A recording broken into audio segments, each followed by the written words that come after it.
তো বন্ধুরা, এই ভিডিওতে আমরা কথা বলবো কলকাতা নাইট রাইডার্স বনাম চেন্নাই সুপার কিংস ম্যাচ নিয়ে।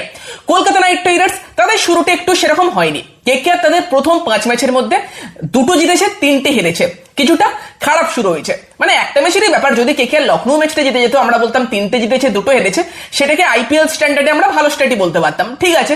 সেখানে কিন্তু কেকেআর আর কি একটুখানি স্ট্রাগল করে গেছে। পরের ম্যাচটা কেকেআর খেলবে চেন্নাই সুপার কিংসের এগেনস্টে 11 তারিখ।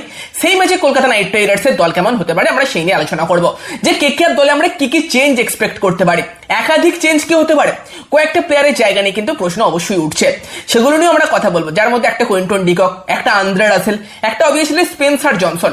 তো বিদেশি বিভাগে কি আমরা পরিবর্তন দেখতে পেতে পারি? ইন্ডিয়ান বিভাগে কিন্তু পরিবর্তনের চান্স কম। তো সেই সবকিছু নিয়ে ডিটেলে আলোচনা করব। যদি পাওয়েলের মতো প্লেয়ারকে আনতে হয়, সেখানে কেকেআরের প্লেইং 11 কেমন হতে পারে সেটাও আলোচনা করব। তো ইন্টারেস্টিং ভিডিও হবে, লাস্ট অব্দি দেখতে থাকো। আমাদের চ্যানেলে প্রথমবার এলে আমাদের চ্যানেলটিকে সাবস্ক্রাইব করে তার পাশের বেল আইকনটাকে অবশ্যই অন করে দিও। তো যদি আমরা মেন টপিকে যাই, সেখানে গিয়ে কিন্তু কলকাতা নাইট রাইডার্সের প্লেইং 11 এবার কিছু চেঞ্জের দরকার মনে হচ্ছে।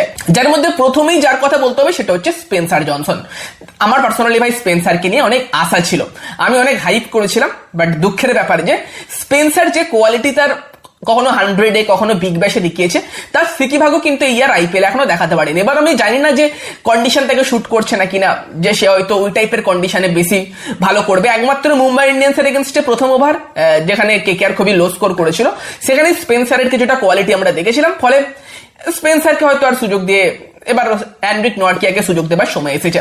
এবার অ্যান্ড্রিক নরকিয়া তাকে টিমের মেন পেসার হিসেবে কেকেআর কিনেছে, সব থেকে বেশি টাকা ফাস্ট বোলারদের পেছনে তার পেছনে খরচা করেছে।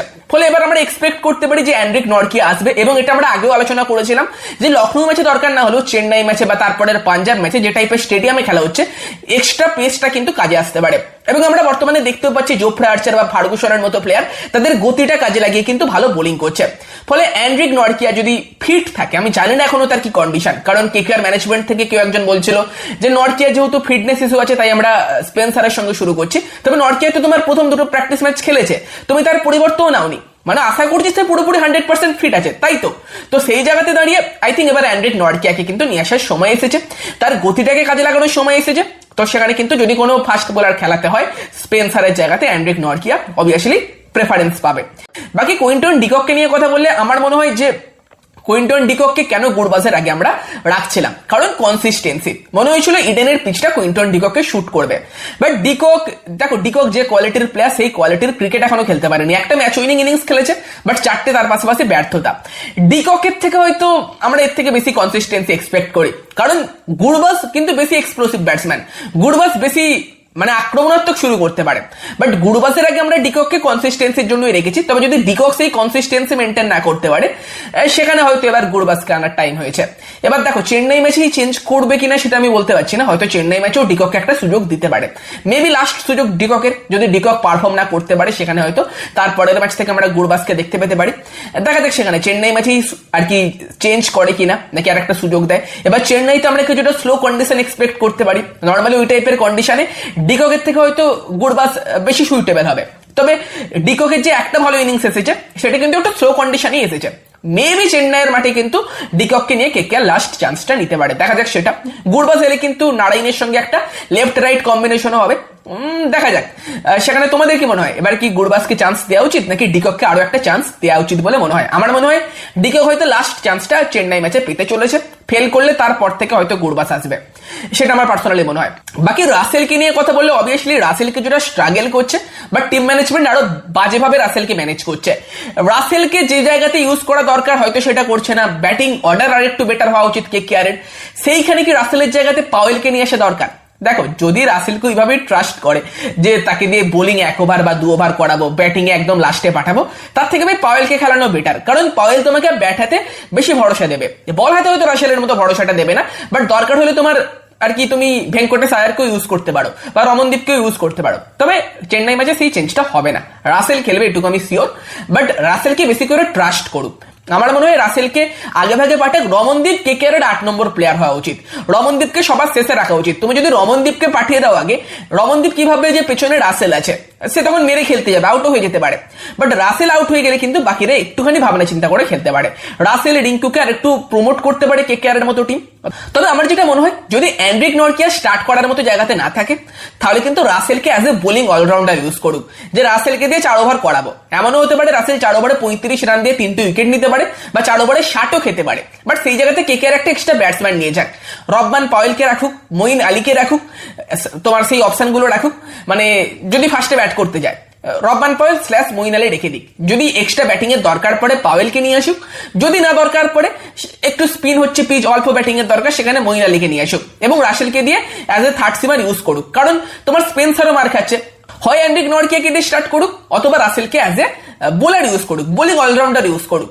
যে রাসেলের ব্যাটিংটার উপর অতটা ভরসা করবো না, রাসেলকে 5-6 যখন সময় হবে পাঠিয়ে দেবো, কারণ তার পেছনে আমরা রিঙ্কু, পাওয়েল, রমনদীপকে রেখে দেবো। এই প্লেইং ইলেভেনটা বলছি, যে গুরবাজ / কুইন্টন ডিকক, তার সঙ্গে সুনীল নারায়ণ, 3 নম্বরে অজিঙ্ক্য রাহানে, 4 নম্বরে রঘুবংশীকেই রাখছি, 5 নম্বরে ভেঙ্কটেশ আইয়ার, 6 নম্বরে রিঙ্কু সিং, দেন 7-এ রাসেল, 8-এ পাওয়েল, 9-এ রমনদীপ।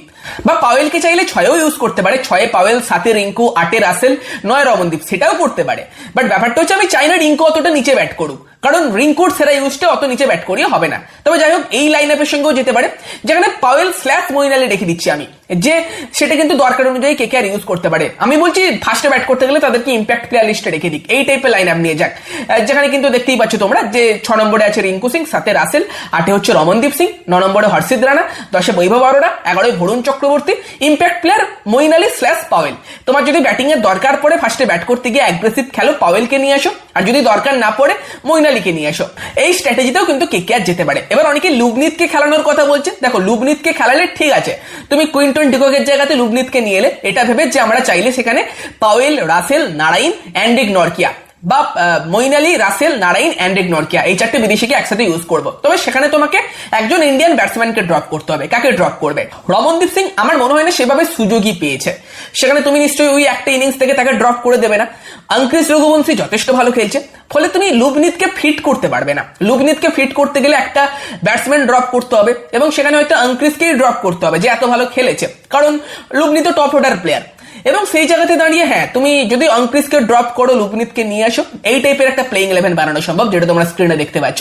যেখানে কিন্তু লুবনিতের সঙ্গে সুনীল নারায়ণকে দিয়ে ওপেন করিয়ে, 3-এ অজিঙ্ক্য রাহানে, 4-এ সেক্ষেত্রে ভেঙ্কটেশ আইয়ার, 5-এ রিঙ্কু সিং, 6-এ রবমান পাওয়েল, 7-এ আন্দ্রে রাসেল, 8-এ তোমার রমনদীপ সিং, 9 নম্বরে মঈন আলী। মানে পুরো 9 অব্দি ব্যাটিং থাকবে, তুমি এরকম আর কি অলরাউন্ডার ইউজ করতে পারবে। দেন 10-এ হর্ষিত রানা, 11-এ বৈভব অরোরা। ইম্প্যাক্ট প্লেয়ার হিসেবে বোলিং এর সময় হয়তো বরুণ চক্রবর্তী আসবে তোমার পাওয়েলের জায়গাতে। এরকম একটা লাইন আপ নিয়ে কেকেআর যেতে পারে সেক্ষেত্রে, যদি লুবনিতকে ইউজ করতে চায়। বাট আঙ্ক্রিসকে ড্রপ করবে এত ভালো খেলার পরেও। তবে সেটা করলে কি হবে, তোমার রিঙ্কু, ভেঙ্কি তারা হয়তো নিজেদের ভালো পজিশনে খেলবে, সেটা একটা হতে পারে ব্যাপার। বাট আমি তো আঙ্ক্রিসকে ড্রপ করবো না, আঙ্ক্রিস যেরকম পারফরমেন্স করেছে সেই জায়গাতে লুবনিতকে ফিট করাটা একটু সমস্যার হতে পারে। তো ইন্ডিয়ান প্লেয়াররা কেকেআর অ্যাকচুয়ালি পারফর্ম করছে, তুমি আরোরা বলো বা আঙ্ক্রিস বলো বা বাকি কাউকে ইন্ডিয়ান প্লেয়ারদের ড্রপ করার মতো অপশন নেই। বিদেশিরা একটু কেকেআরকে কিন্তু ডোবাচ্ছে, তো সেখানে বিদেশিদের পারফরমেন্স ভালো হওয়াটা জরুরি। ইভেন সুনীল নারাইন সেও মানে হতাশ করছে, নারাইন এই টাইপের বোলিং করবে, মানে নারাইনের স্ট্যান্ডার্ডের থেকে খারাপ বোলিং করছে, সেটাও একটা ফ্যাক্টর। তবে পার্টিকুলারলি সিএসকে ম্যাচের জন্য আমার মনে হয় কেকেআরের বেস্ট লাইন আপ এটা হওয়া উচিত। সুনীল নারাইনের সঙ্গে গুরবাজ অথবা কুইন্টন ডিকক ওপেনার, দেন 3-4 রাহানে আঙ্ক্রিসকেই রাখছে, তবে দরকার অনুযায়ী নিচ থেকে প্লেয়ারদের প্রমোট করতে হবে। দেন 5-এ ভেঙ্কটেশ আইয়ার, 6-এ রিঙ্কু সিং, 7-এ রাসেল বা রাসেলকে একটু আগেও ব্যাট করাতে পারে। দেন 8 নম্বরে রমনদীপ সিং, 9 নম্বরে হর্ষিত রানা, 10 নম্বরে বরুণ চক্রবর্তী, 11 নম্বরে বৈভব অরোরা। এই প্লেইং ইলেভেন নিয়ে যাক, বিশেষ করে ফার্স্টে ব্যাটিং করলে খুবই ভালো হবে এটা। এবং ইম্প্যাক্ট প্লেয়ার হিসেবে পাওয়েলকে রাখুক, মঈন আলীকে রাখুক এবং এন্ড্রিক নরকিয়াকে রাখছে। যদি নরকিয়া ফিট থাকে তাকে নিয়ে আসো, তার গতিটাকে ইউজ করো। আর সেক্ষেত্রে তুমি রাসেলের জায়গাতে পাওয়েলকে খেলালেও অসুবিধা হবে না, কারণ পাওয়েল তোমাকে ব্যাটিং পাওয়ার দেবে। বাট সেটা হবে না, রাসেল খেলবে সেটা আমরা জানি। বাট যদি এন্ড্রিক নরকিয়া ফিট না থাকে, রাসেলকে অ্যাজ এ বোলার ইউজ করুক, 4 ওভার তাকে দিয়ে বোলিং করা, এবং সেক্ষেত্রে পাওয়েলের মতো একটা হার্ড হিটার ব্যাটসম্যান বা দরকারে যদি পিচ ড্রাই থাকে, পিচে তোমার স্পিন থাকে, মঈন আলীর মতো একটা অলরাউন্ডার নিয়ে আসুক, সেটা হয়তো বেটার কম্বিনেশন হবে স্পেন্সারকে ড্রপ করে। তো আই থিঙ্ক চেন্নাইয়ের এগেনস্টে কিন্তু কেকেআরের বেস্ট পসিবল প্লেইং ইলেভেন এটাই হতে চলেছে। তোমাদের মতামত জানিও, ভিডিওটা ভালো লাগলে ভিডিওটাকে লাইক করে দিও, শেয়ার করে দিও, আমাদের চ্যানেলে প্রথম বাড়লে আমাদের চ্যানেলটিকে সাবস্ক্রাইব করে তার পাশের বেল আইকনটাকে অন করে দিও। তো চলো গাইস, এই ভিডিওতে এই পর্যন্তই, বাই বাই।